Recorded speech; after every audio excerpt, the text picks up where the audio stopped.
What's up, guys? True Crime King here.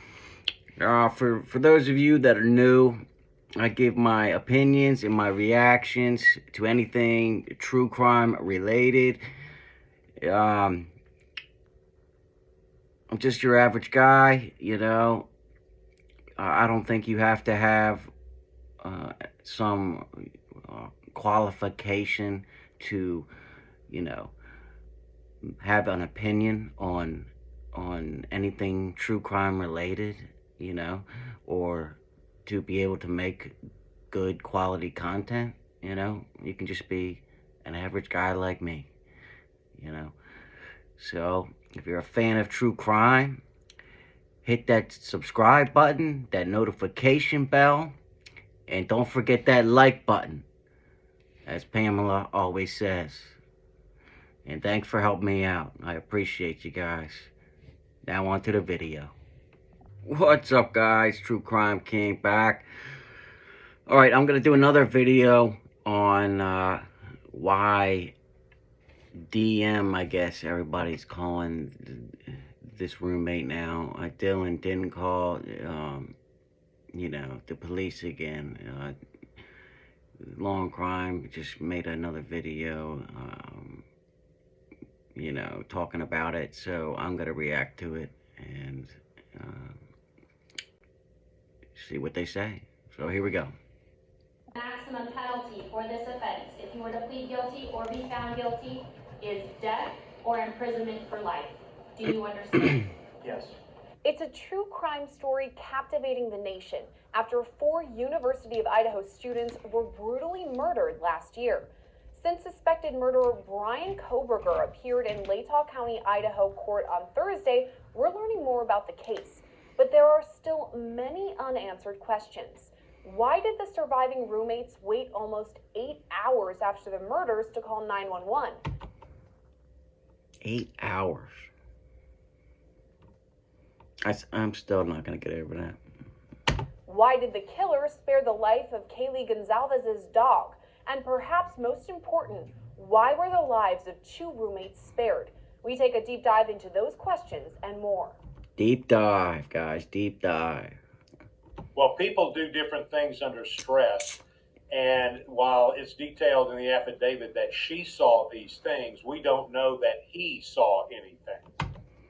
Well, it says in the affidavit that they made eye contact, you know? So if she saw him and they made eye contact, he had to have seen her, right? I mean, if it was dark out, but she was able to see him, wouldn't they both be able to see each other, right? He's moving around in the dark. He's got this mask over his nose and his mouth. He's already... And if it's dark, but how was she able to see his bushy eyebrows, though, if it's dark, right?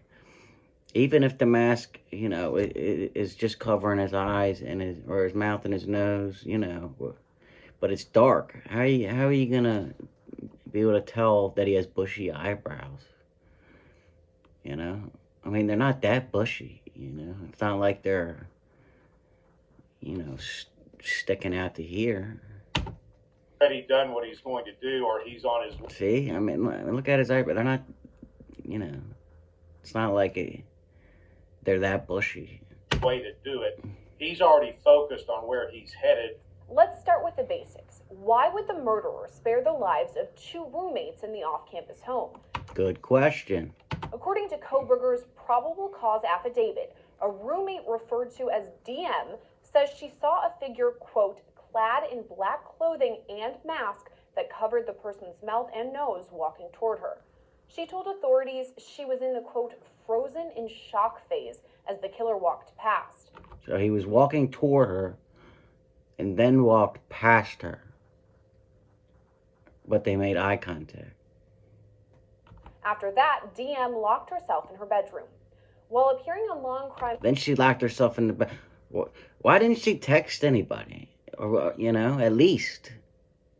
Sidebar podcast, legendary homicide detective Phil Waters said it's possible the murderer didn't even see DM at the time, thus sparing her life. I don't buy that. So he's not getting distracted with things going on around him. And remember, it's dark in there. So there's certainly, what it indicates to me is that he didn't see her. She saw him, which was certainly to her benefit. We learned in the newly unsealed affidavit that investigators believe the murders happened between 4 and 4:25 a.m. I mean, that's possible, but it says they made eye contact, right? So, something's fishy. on November 13th. But we also know a 911 call was not made until 11:58 a.m., nearly 8 hours later. Waters says it's possible DM was under a high level of stress or didn't know what happened, so she didn't react. Yeah, but okay, that high level of stress, she's not going to be frozen in fear for 8 hours, That's, I don't know.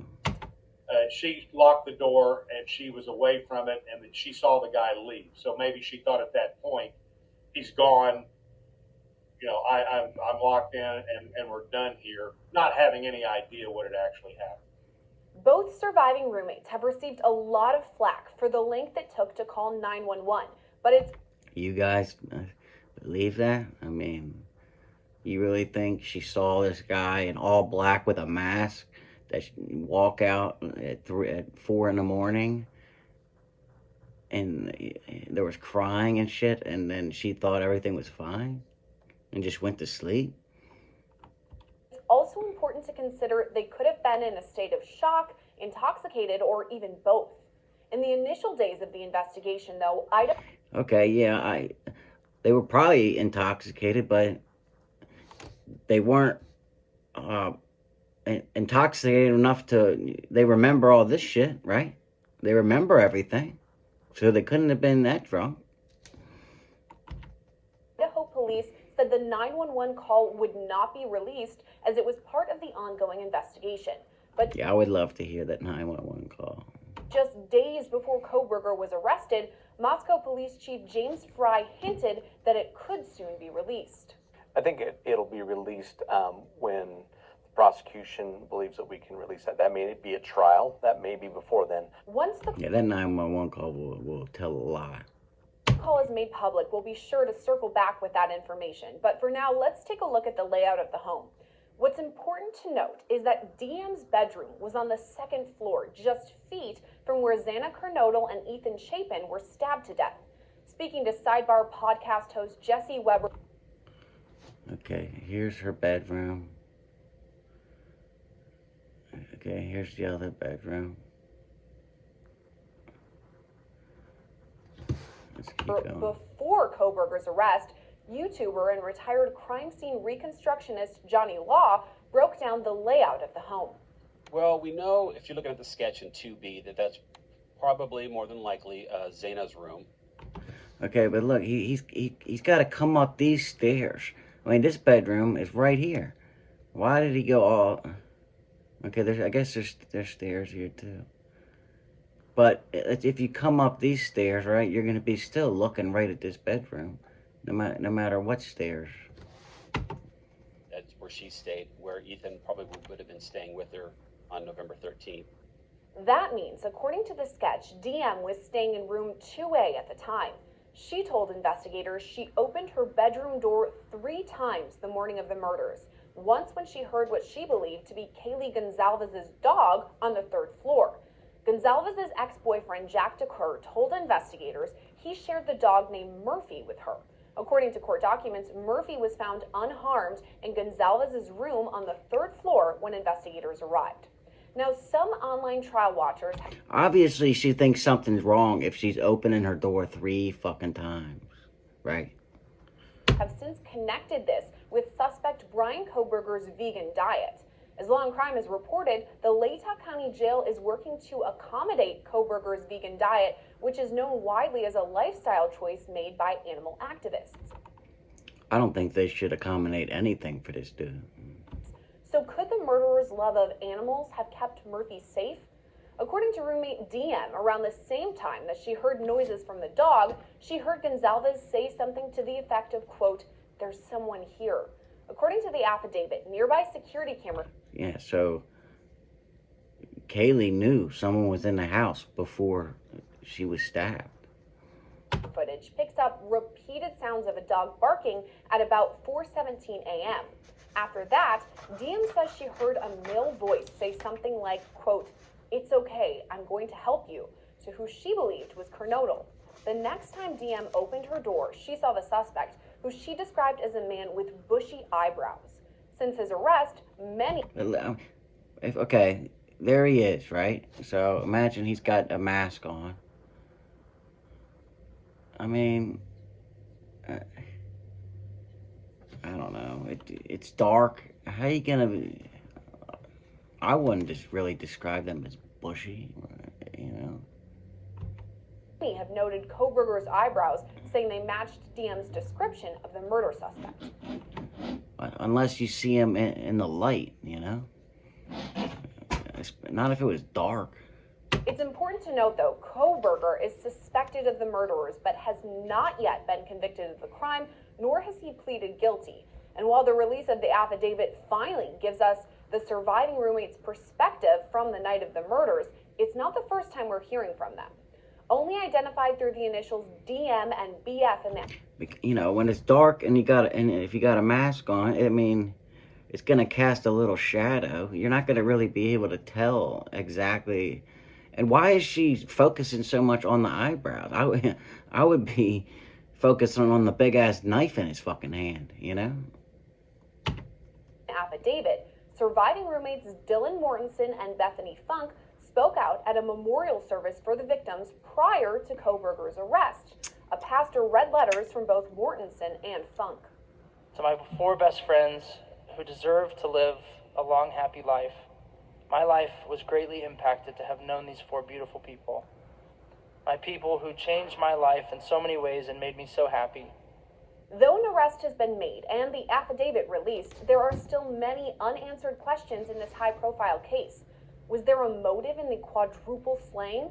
Did the suspect know any of the victims? For now, though, Kohberger is due back in Latah County Court on January 12th. Long Crime Network will bring you the latest... Yeah. And I don't know. I also heard that she might not have went to the vigil. So if she didn't go to the vigil, then that really made me suspicious. So I'm gonna do another video on that too. But for now, True Crime King out.